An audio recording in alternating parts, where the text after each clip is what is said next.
Hello folks, and welcome to another edition of Discover Trempealeau County. I'm your host, Rob Grover. I also serve as Trempealeau County's Economic Development and Tourism Coordinator.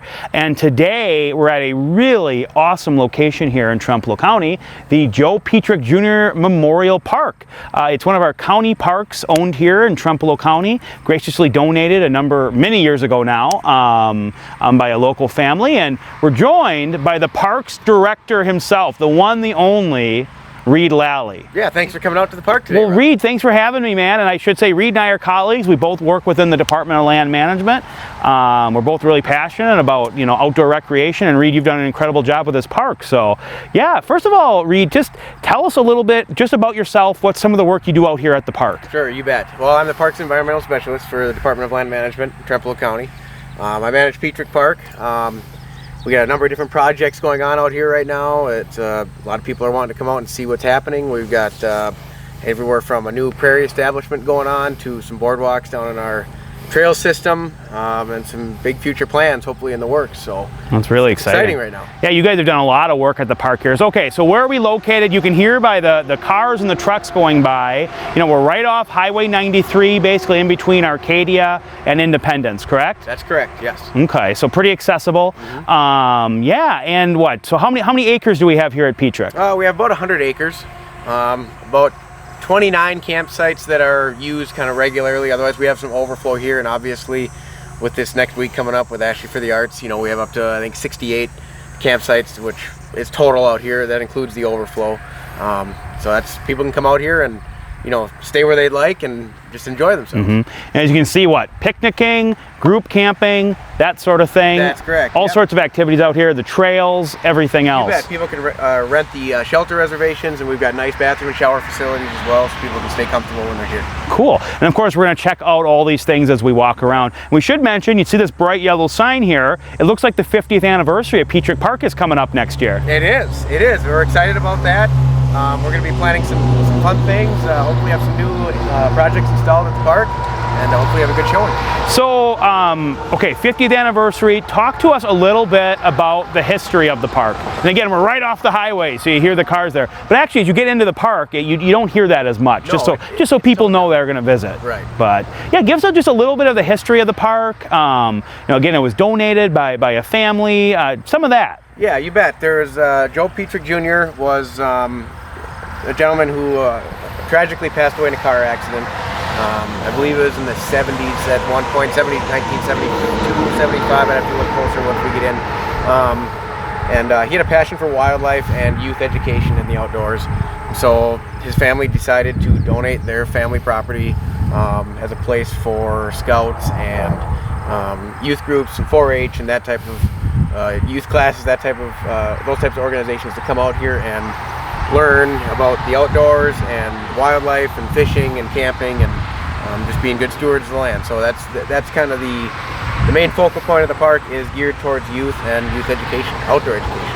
So like you said, organizations, they can use the park for educational purposes. Folks can also rent out the different parts of the park if they're doing private events, things like that. So there's lots of different uses that we have for the park here. That's correct. And also different agencies and NGOs, non-government organizations, but agencies such as NRCS, UW Extension, they hold camps out here. Trempealeau County Department of Land Management also holds a summer camp annually out here.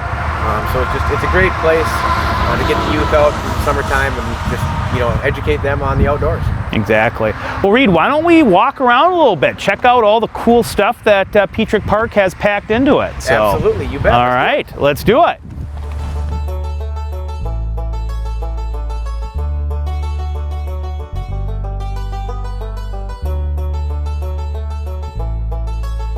We've walked a little more into the interior of the park here, and we've got a lot of information, kind of our information booth when you're coming into the park, one of the areas where you can park your car.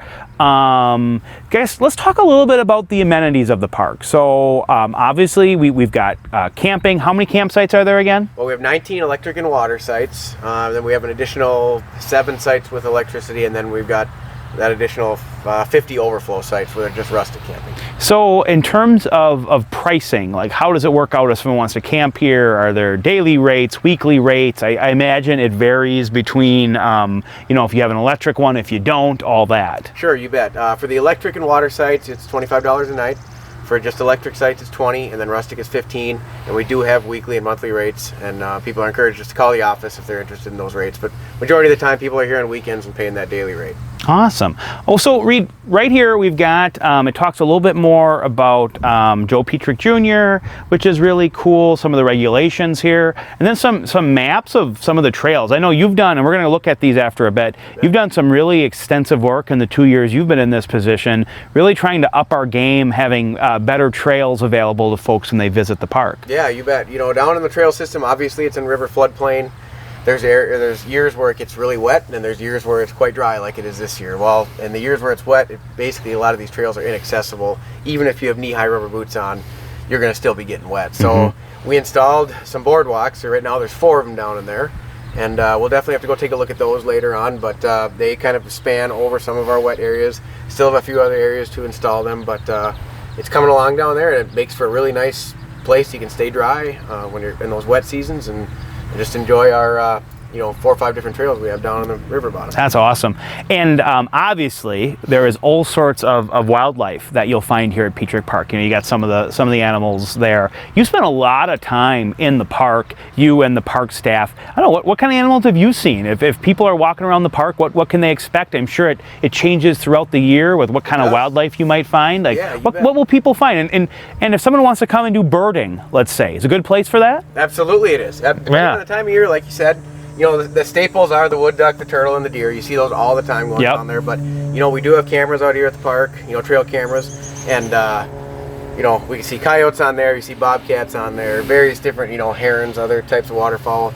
And actually, if you're lucky, you might see a badger out in the prairie area. Well, that's kind of cool. People might like to come see that. You can see their dens out there and whatnot. But, depending on the year, spring and fall, you get the migrating birds, songbirds, different waterfowl. It's great. That's awesome. And actually, I don't know if we talked about this up front, but whatever, we'll talk about it again. What are the hours of the park? 6 a.m. to 10 p.m. 6 a.m. And then, okay, so it's generally closed unless you're camping here. Then, of course. Camping. I mean, it's open. You can come and go all the time, obviously. Very good. Generally, for, just day use, it's 6 a.m. to 10 p.m. And the park is seasonal. It usually opens and closes when? April 15th to about, later in November, usually, depending on the fall, how much snow we get and how cold it gets early on. So great. And I don't know if we already mentioned this too, but there are some awesome shower houses here. So, it's really a nice amenity that Pietrek Park has. If you want a place where you can take a nice shower and all that. And it may seem weird to go look at a shower, but it's actually a cool thing. So we'll probably or maybe the studio will poke their heads in there and get some video for us. Yeah, that sounds good. Yeah, the shower facility here is wonderful. A lot of campgrounds in the area do not have that. Obviously, having flush toilets and showers is something that's definitely makes your stay more comfortable. Yeah, I mean, I love camping, but I need to take a shower at the end of the day. That's just me. I'm with you. Yep. Cool. Either that or you jump in the Trempealeau River, whatever your choice is. Boom. Yeah. I like it. So Reed, why don't I mentioned earlier, something you can do here at Pietrek Park is rent the facilities out, maybe for a birthday or for a wedding or whatever it may be. Let's go look at some of those buildings. Sure, that sounds good. All right. Go do it.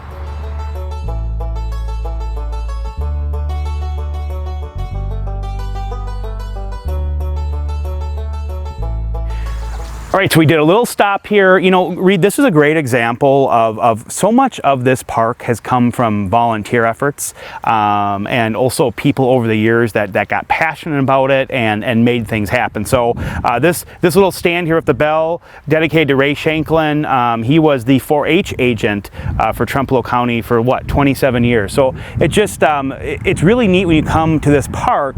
You're also getting a little history lesson of Trempealeau County, and you really get to see how so many people over decades have dedicated time and energy, and if it wasn't for the volunteers, if it wasn't for the community loving this place, because obviously there is some tax dollars that go towards it as well because it's a county park, but we couldn't do, and you couldn't do, you and your staff couldn't do what you do out here if it wasn't for a really involved community that's passionate about this place. That's correct. Yeah, the local community here, if you say there's a project that needs to be done at the park, next thing you know, on Saturday, there's 15, 20, 30 people here just ready to help. So it's, without, like Rob was saying, without their help, A lot of things that you see out here actually wouldn't exist or Yeah. wouldn't have gotten done. So it's Yeah. really great, the community input here.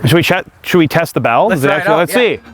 Oh, you bet. All right. great. So we went off track. We were going to go look at the facilities you can rent. So let's go do that, That huh? sounds good. All right, let's do it.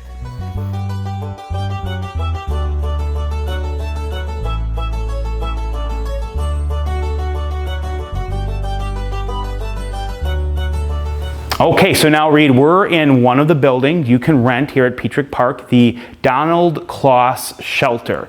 I guess tell us a little bit about the facilities you can rent. What are some of the amenities that are here? And yeah, anything people should know, and maybe like how pricing works, that sort of thing. Sure, you bet. Well, there's 2 facilities that you can rent at Pietrek Park.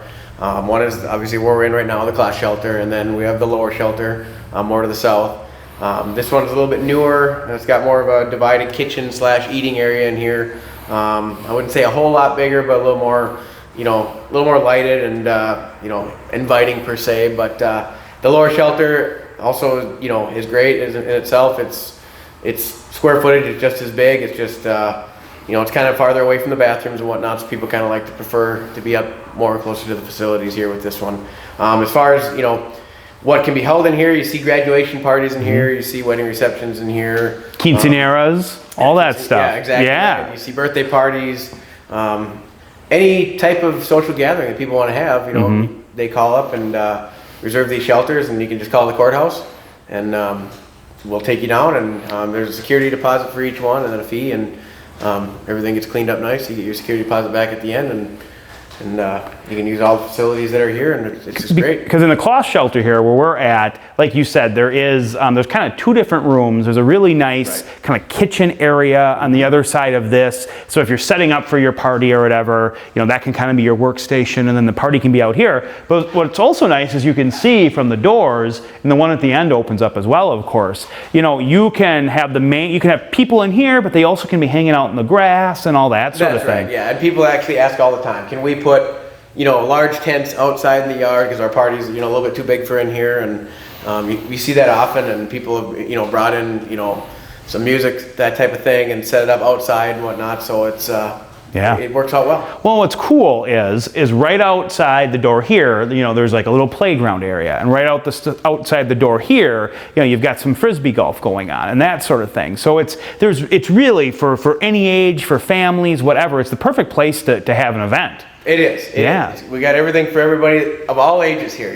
Kids love the playground. Yeah. Parents can stay in here and watch them from a distance and enjoy themselves. So Reed, what are there is some restrictions? In the past, the park allowed folks to stay kind of later. We've cut back a little bit on that. What are the hours you can rent the shelters from? Right. We can open it up for you at 7 o'clock in the morning, and then you have to be closed up by 8 p.m. By 8 p.m. And then what kind of costs are there to rent the shelters? Sure, you bet. It's about $225 to rent this shelter. It's $100 for the lower, and then the $500 security deposit is what we take down up front, and then obviously you'll get that returned.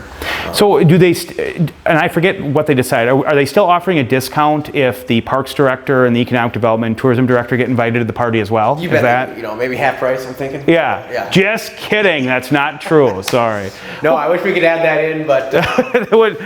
wouldn't it be appropriate? Yeah, exactly. Well, Reed, let's walk around some more. I think we've got some flowers, some rain gardens to look at. Maybe we'll see the frisbee golf thing. I'm sure they'll get footage of that, and let's keep walking around. Sure, sounds good.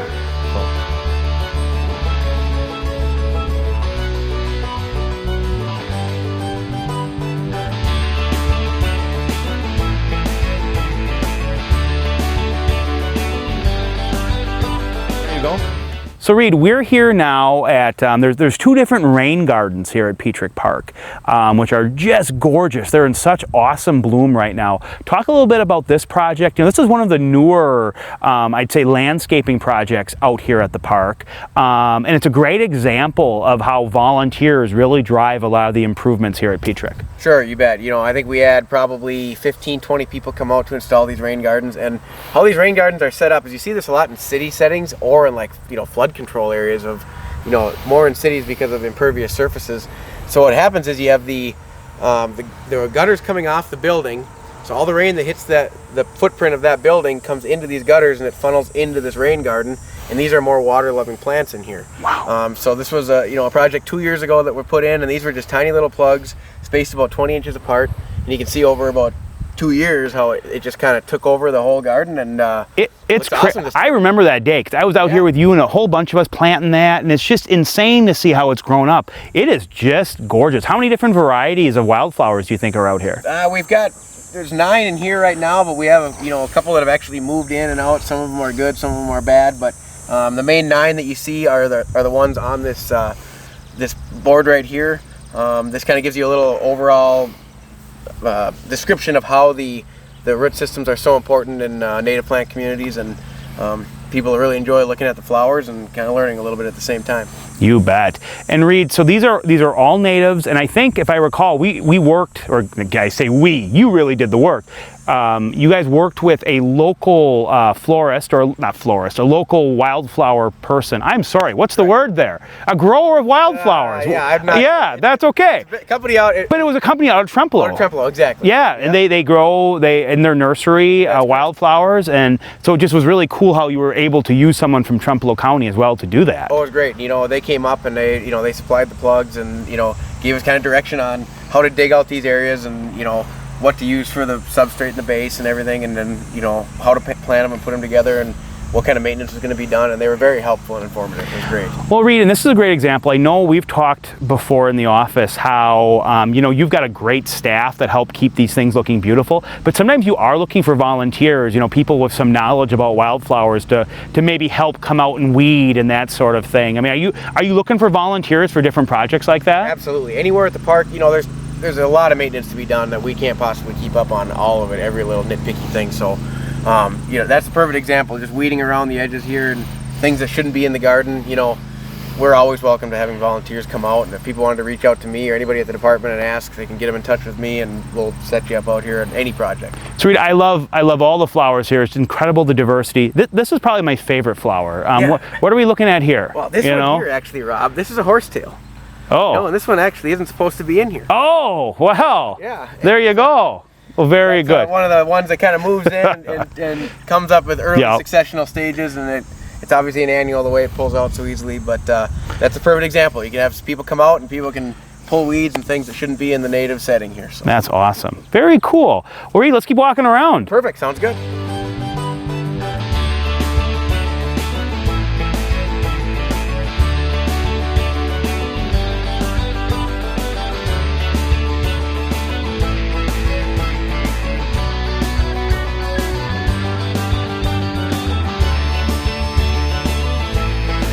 All right, Reed, so we're at the start of one of the awesome trails here, and just, geographically for folks, we were in the large open area kind of by the shelters where you come in, and then as you get a touch closer to the rivers, we've got a whole bunch of trails, and, we've got the trail system right there. This is the Trempealeau River Trail. Talk to us, you touched on it in the opening, talk to us a little bit about some of the trail work that you guys have done over the last couple years. Not to put you on the spot, roughly, how many miles do you think of trails that you have overall, and what can people expect? I mean, are they accessible to all abilities, that sort of thing?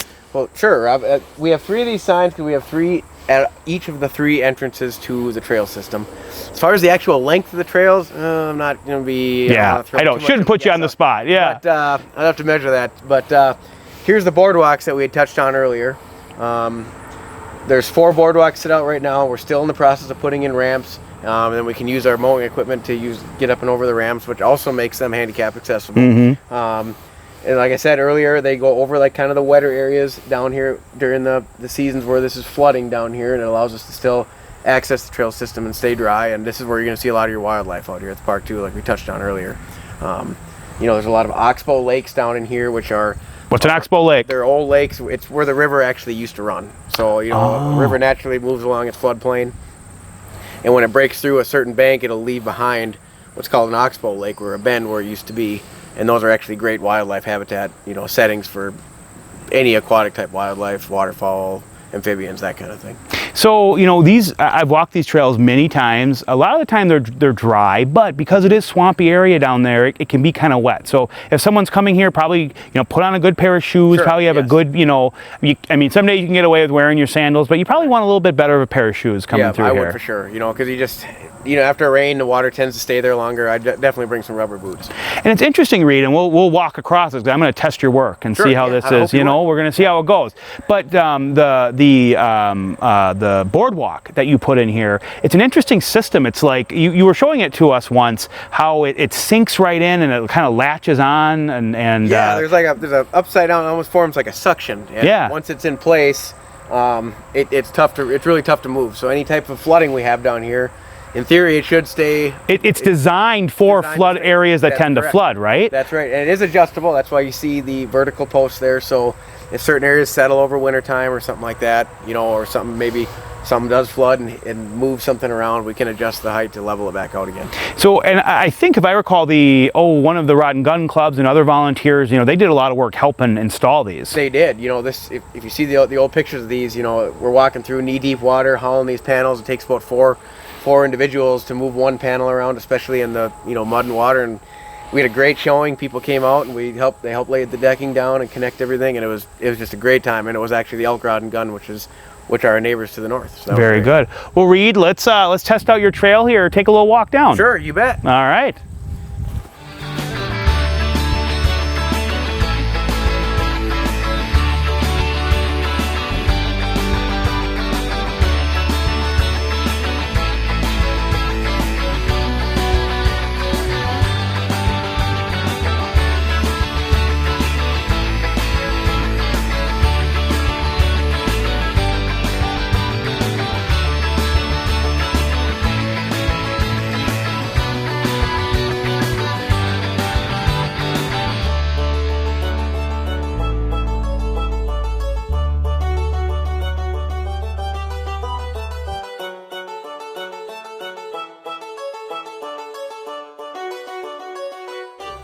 So Reed, okay, we're out here. We've got this really cool fire pit here, and it just shows that, like, if you want to do a fire out here, that is something you can do. And I believe, aren't we kind of in a group campsite setting? Yep. So what does that mean? What's a group campsite? Sure, we offer 5 group sites, and that's where we allow 5 tents.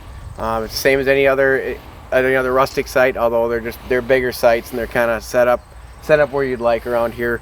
And as far as the fire pit here, yeah, this is a place that you can just come and you can have a larger group of people if you'd like, or small, whatever you'd prefer. This is just open to the public all the time. You don't need to call in or reserve anything. You see this all the time for, if people do things with s'mores around, certain holiday weekends or whatnot, that kind of thing. So even if you're not camping here, you could have a group come, have a little fire, sure, chill out, have a nice evening. I guess you'd want people to make sure to keep an eye on their fire and try to make sure everything's put out before they leave, that sort of thing? Yeah, exactly right. If you could extinguish all the fires beforehand. Also, we do offer firewood at the beginning of the park, for donation if you'd like. But you can certainly bring it here, use it, and that's what it's here for. Awesome. Okay, Reed, so we're going to go over to the next shelter building. We'll head over that way. Forgive me, what is the name of that one? That's the lower shelter. There's the lower shelter. I forgot if we named that after someone. So it's the lower shelter. You call it Rob Grover Shelter. Why, it ought to be, or the WTCO shelter, or the Reed Lally shelter. There you go. Oh my gosh, all these options. Let's go check out the WTCO shelter over there. That sounds good.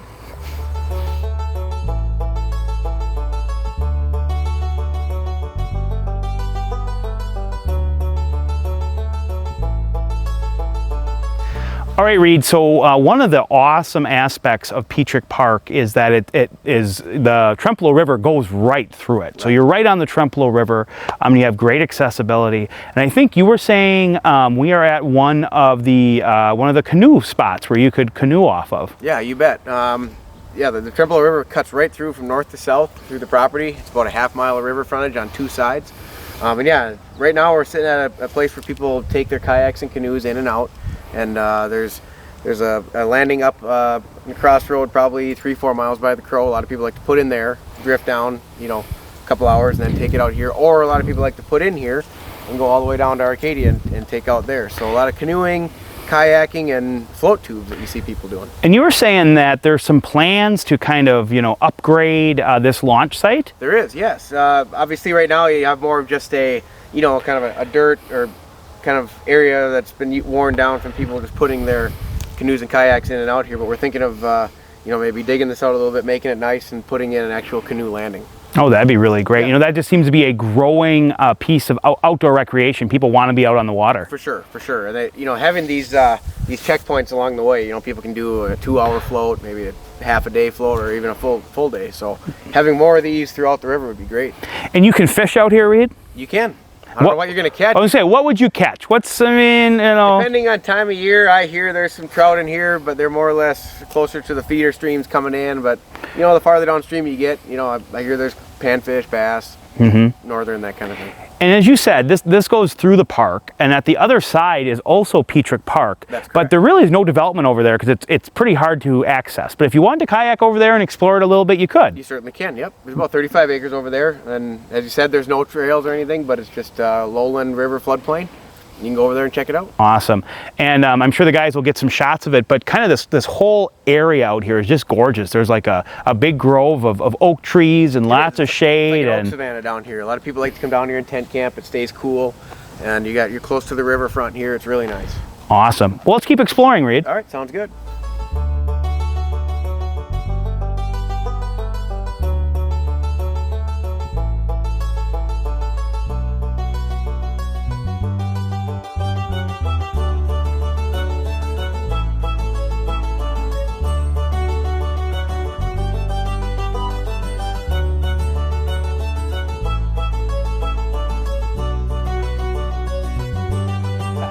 So, Reed, we're out at the horse arena. That's one thing some people might not realize is Pietrek Park has a horse arena. Tell us a little bit about it. Now, it's fair to say it's not the most highly used piece of the park, but if you do have horses and you want to bring them to the park, there is a horse trail on the park as well. Talk a little bit about the arena and some opportunities for horse people. You bet, yeah. There again, I'm not a horse person, Yep. but I have seen people out here using it occasionally. I do see the barrels out there. I know barrel racing is one of the horseback, you know, competition type scenarios. If I'm not even saying that right. Well, that's right. Yeah, that's what they do. And also, so yeah, we have the horse arena here. It looks to be probably about an acre and a half in size. And then there is a trail heading off to the east, and that goes north actually across into the elk rod and gun land up there. So you could hop on your horse and take a nice little trail ride. Now, could you take your horse on any of the trails? Would that be allowed, or no, we only on that keep one? Them on just on the horse trail to the north. Okay. And if someone wants to use, let's say they want to come here and run their horse a little bit and that, I mean, do they have to call and ask for permission to do that, or can anyone bring their horse and use the arena here? Anybody can bring their horse, use the arena, and we just ask that you clean up after your horse. And there is a donation box up front if you feel like you'd like to put some in the donation box. Very cool. Now, Derek Westby, the studio coordinator, he suggested maybe we do some lawnmower racing out there. That's not a bad idea. Hey, I think maybe we could set something up for next year. All right, maybe that's something we try. All right, yeah, sounds good. You bet. Let's keep adventuring, Reed. All right, sounds good, Rob.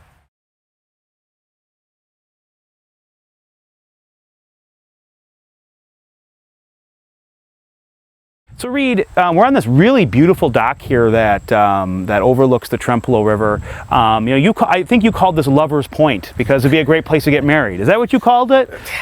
I guess so, yeah. No, he didn't. But I think, honestly, this would be a beautiful spot if you're looking for just a real small, casual, but still really beautiful, wedding ceremony or awesome pictures, let's say. This is such a beautiful spot. Because look, there's the Trempealeau River, all of God's glory out there. It's gorgeous. It's nice, it really is. And a place, I see people come out here just having their lunch break. Yeah. Sometimes picnic table right here.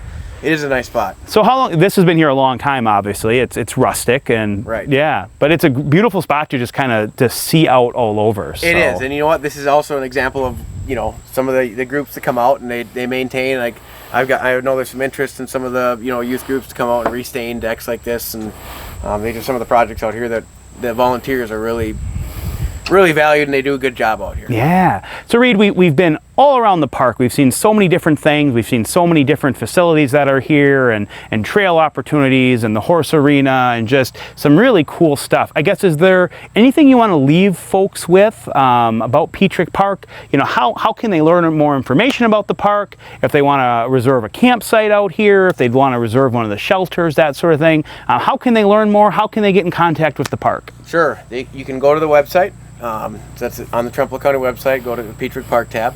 Or else you can, go on Facebook, find Joe Pietrek Jr. Memorial Park. Or else you can call the courthouse, and you can make your reservations. I'll answer any questions you have. And all those 3 sites or 3 places have information about the park. That's really great. And kind of the same thing, if they want to get involved, the park obviously takes donations. If someone wants to give a donation, or they want to maybe volunteer, they can get a hold of you that same way. Absolutely, yep. Awesome. Well, Reed, it's been a real pleasure to be out here at Pietrek Park today. It is such a gem that we have here in Trempealeau County, and I really appreciate you. You are a busy guy, so taking some time out of your day to show us around Pietrek Park. I'm Rob Grover. This is Discover Trempealeau County. It's been a pleasure talking about Pietrek Park today, and we'll see you next time.